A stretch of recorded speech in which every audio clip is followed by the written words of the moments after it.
आज हम लोगों की ज़िंदगी का जो सबसे बड़ा प्रॉब्लम है, जो प्रॉब्लम आज हम लोगों का सबसे बड़ा प्रॉब्लम बन गया है, वो प्रॉब्लम ये है कि जो बीत गया, जो वक्त हमारा बीत गया, वो चाहे कितना अच्छा था या कितना खराब था, हम उससे बाहर निकलने को तैयार ही नहीं है। और जब तक हम उससे बाहर नहीं निकलेंगे, हमें आगे का रास्ता नहीं दिखेगा। हेलो दोस्तों, मेरा नाम है मोहम्मद परवेज और आपका स्वागत है हमारे चैनल पे। हमें उससे बाहर निकलना पड़ेगा। पिछले आपने क्या किया, कौन सा आपने बिजनेस एम्पायर खड़ा किया या वो किसी कारण लॉस हो गया, तो अब उसके पीछे सिर्फ उसी को सोचने से हम अपनी स्थिति को नहीं बदल सकते हैं। अपनी स्थिति को बदलने के लिए हमें एक नया प्रोग्राम बनाना पड़ेगा, नई तैयारी करनी पड़ेगी, नई अपॉर्चुनिटी को ढूंढना पड़ेगा। जब नई अपॉर्चुनिटी को हम ढूंढेंगे, तब हमें जाकर के उस डिसीजन को दोबारा लेना पड़ेगा। जो डिसीजन हमने लिया था वो डिसीजन खराब हो गया। मैं उनके लिए नहीं कह रहा हूँ, हर लोग फेलियर नहीं होते हैं। जो फेलियर है, ये वीडियो सिर्फ उनके लिए है जो फेलियर है। फेलियर किसको कहते हैं कि हम 10 साल से किसी फील्ड में हैं मगर फिर भी हम फाइनेंशियली फ्री नहीं हैं। 10 साल से हम कहीं काम कर रहे हैं और आज भी अगर हमें अपने गांव जाना पड़े तो हमें ये सोचना पड़ता है कि टिकट के पैसे कहाँ से आएंगे, तो ये सक्सेस तो हो ही नहीं सकता। तो अब हमें ये अपने स्मार्ट माइंड से सोचना है कि ऐसा हम क्या कर रहे हैं जो कि आगे नहीं बढ़ पा रहे हैं। मैं तो कई ऐसे लोगों को भी जानता हूं जिन्होंने 60 साल 70 साल काम किया है, उसके बाद भी फाइनेंशियली फ्री नहीं है। फाइनेंशियली फ्री तो बहुत दूर की बात है, आज भी उनको किसी बड़े खर्चे के लिए लोन लेना पड़ता है। तो आखिर हम ऐसा किस रैट रेस में फंसे हैं, उसको हमें समझना पड़ेगा। जब हम उसको समझेंगे, जब हम अपने प्रॉब्लम को समझेंगे कि प्रॉब्लम क्या है, तभी हम उससे बाहर निकल सकते हैं मेरे यारों।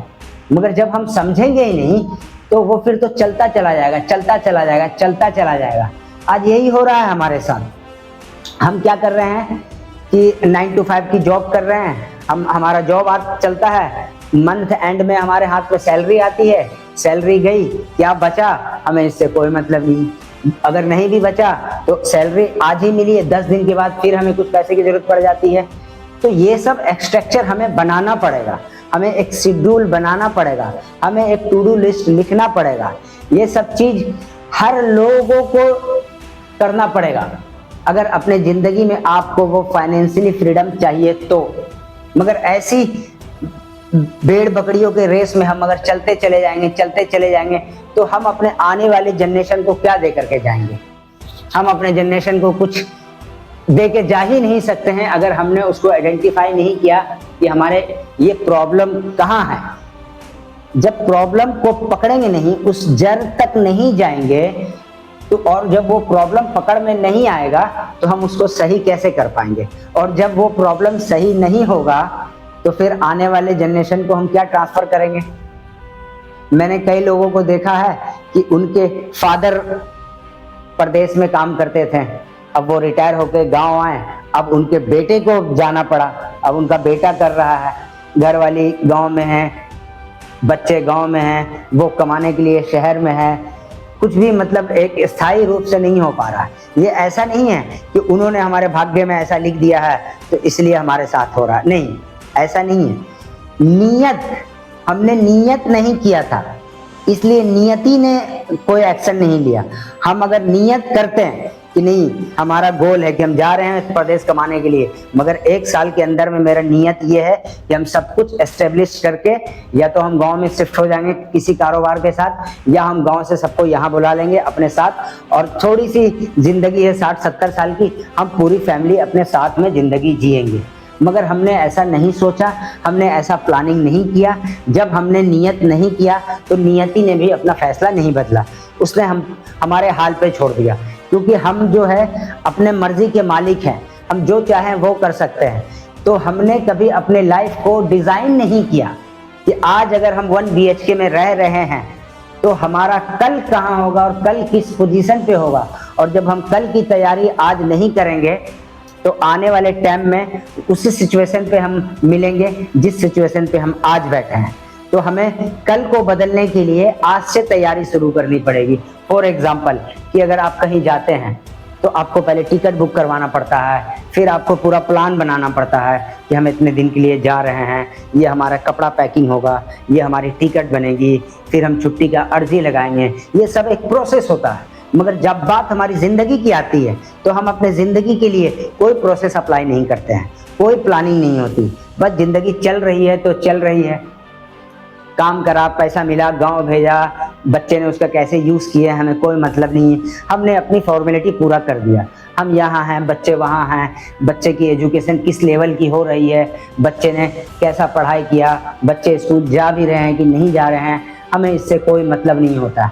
ऐसे हम अपनी ज़िंदगी में वो ग्रोथ हासिल नहीं कर सकते हैं जो ग्रोथ 10% लोगों को मिला है। और 10% लोग जो आते हैं उन्होंने भी कोई रॉकेट साइंस यूज़ नहीं किया, उन्होंने भी धीरे धीरे धीरे धीरे प्लानिंग बनाया, सेविंग किया, उस सेविंग को कहीं यूज़ किया, ऐसे धीरे धीरे धीरे धीरे लोगों ने उस मंजिल को हासिल किया।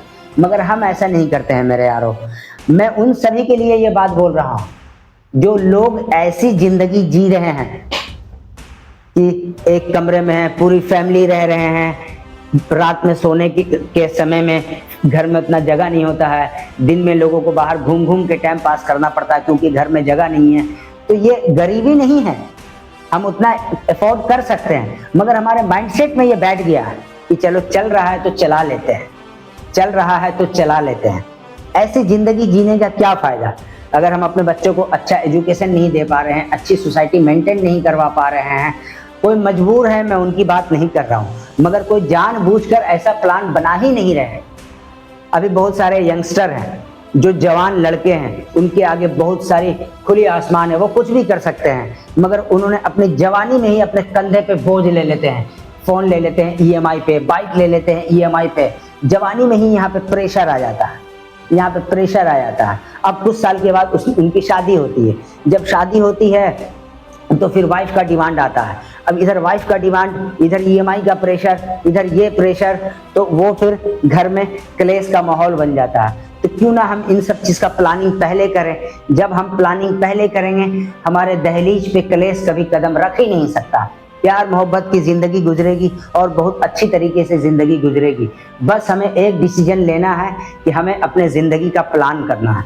जिस तरीके से हम कोई भी काम करते हैं, कोई दर्जी है तो उसका एक प्लानिंग होता है कि पहले हम कपड़े को काटेंगे, फिर हम उसको मशीन पे ले जाएंगे, फिर हम धागा लगाएंगे, फिर हम मशीन को साफ़ करेंगे, फिर हम मशीन पे बैठेंगे, उसके बाद हम अपने काम को स्टार्ट करेंगे। इसी तरीके से हमारी ज़िंदगी का भी एक प्लानिंग होना चाहिए कि आज हमने ज़िंदगी यहाँ से शुरू किया है, अब इसका प्लानिंग नेक्स्ट मंथ क्या होगा, नेक्स्ट मंथ क्या होगा, नेक्स्ट मंथ क्या होगा, नेक्स्ट ईयर क्या होगा।